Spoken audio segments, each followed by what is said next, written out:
ఓం నమో నారసింహాయ. సింహగిరి శ్రీచందనం ఛానల్కి స్వాగతం. సింహాచలేశుడు ఒరిస్సా రాష్ట్రంలో పర్యటిస్తున్నారు. ఊరూరా తిరుగుతూ ఉత్సవాలు జరిపించుకుంటూ తన దర్శన భాగ్యం కోసం తప్పించిపోయే భక్తులను అనుగ్రహిస్తున్నారు. ఒడిస్సీలకు ఆత్మీయుడిగా వరాహ నారసింహుడి దాసుడిగా పేరుగాంచిన లక్ష్మీకాంత్ నాయక్ దాసుడు బాబు దగ్గరుండి స్వామివారి వైభవాన్ని ఒడిస్సీలకు రుచి చూపిస్తున్నారు.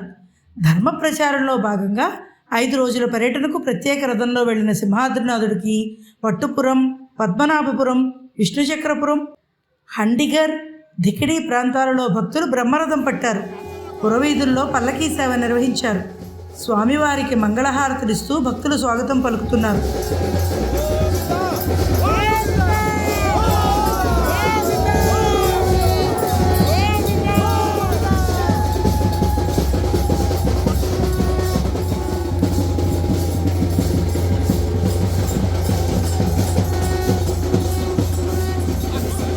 వసంత పంచమి సందర్భంగా ప్రధాన అర్చకులు శ్రీనివాసాచార్యుల నేతృత్వంలో విశేష హోమం, శాంతి కళ్యాణం కన్నుల పండుగగా జరిగింది. నారసింహ నామమంత్రంతో ఒడిస్సా రాష్ట్రంలోని పలు ప్రాంతాలు మారుమోగిపోయాయి.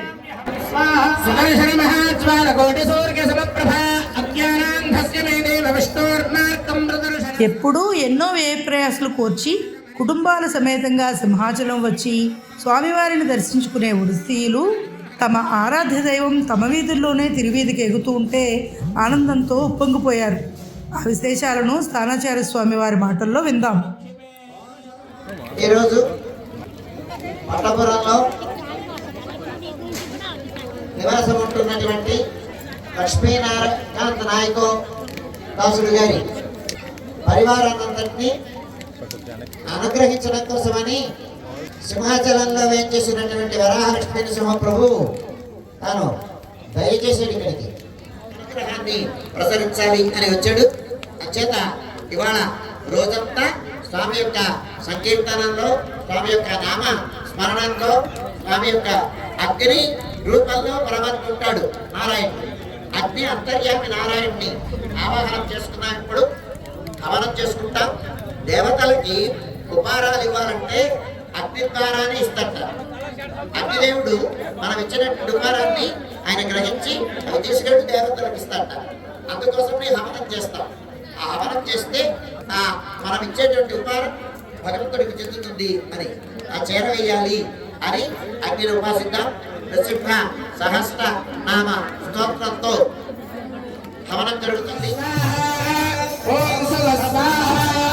అదృష్టం చేసుకున్నటువంటి వాళ్ళ మనం ఈ గ్రామంలో ఉండేటువంటి వాళ్ళందరూ భగవంతుడి యొక్క అనుగ్రహం ఎప్పుడు ఎవళ్ళ మీద ప్రసరిస్తున్నది ఎవళ్ళకి చెప్పలేము.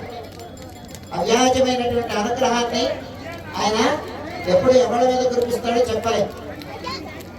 వర్షం పడుతుంది. ఆ వర్షం ఎప్పుడు వర్షం పడుతుందో ఎవరికి తెలియదు.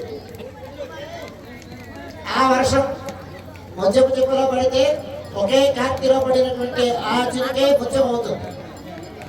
అలాగా భగవంతుడు అనేటువంటి వాడు భక్తులు ఎవరైతే ఎక్కడ ఉంటారో ఆ భక్తుల కోసమని తానే వాళ్ళ దగ్గరికి వస్తాడు. అంత గొప్పవాడు భగవంతుడు, సులభుడైనటువంటి వాడు.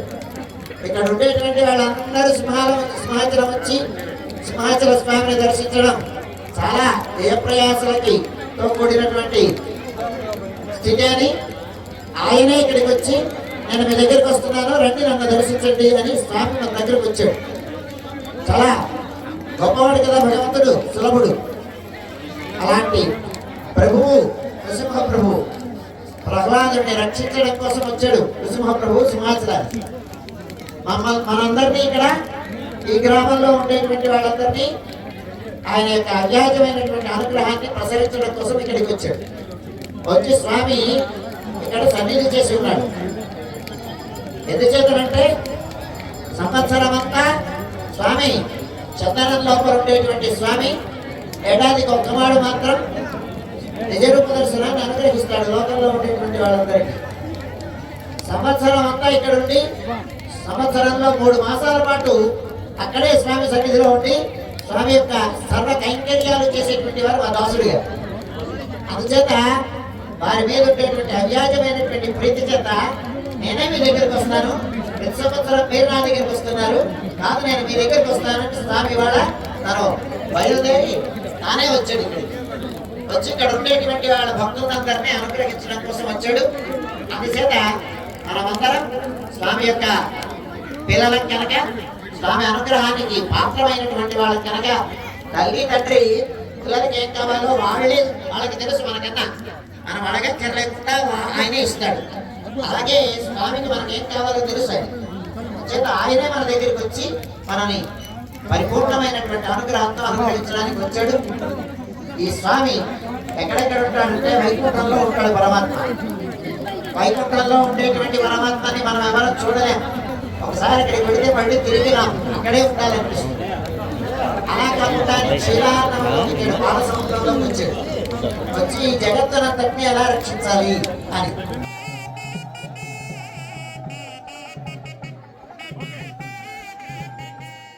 ఓం నమో నారసింహాయ.